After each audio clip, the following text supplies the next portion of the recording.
Chanakya's teachings remind us that the rising powers inevitably provoke countervailing coalitions.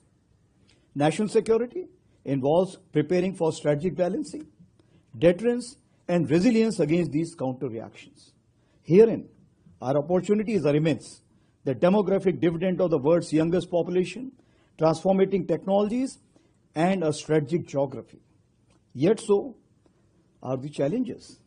Firstly, we have traditional rivalries and collusive threats leading to more than 2.5 front challenges. Secondly, terrorism, proxy war, and internal threats still persist. Thirdly, and more importantly, disinformation campaigns seek to fracture our social fabric from within.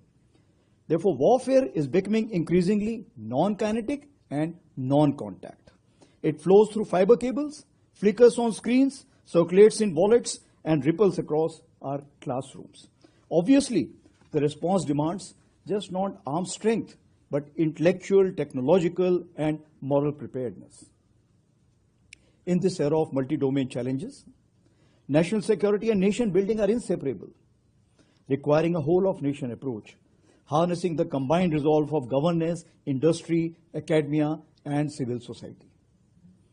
This generation, our Gen Z, which in the morning it was a big revelation that it is the largest in the world.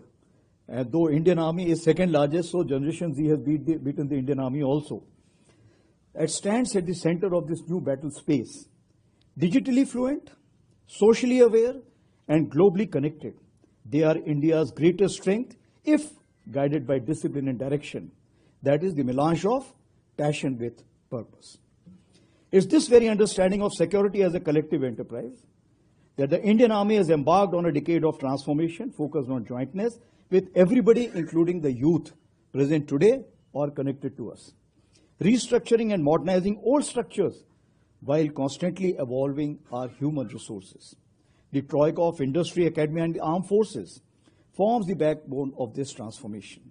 The youth have a role in each facet of this trade, in labs, industries, startups, think tanks, and battlefields. Apart from the traditional cradles of leadership, that Sainik School, military schools, NCC, which we are well known to, the Army has now reached out to the youth through our 16 technology clusters, Indian Army cells in IITs, and also commenced in 2025 a paid Army internship program.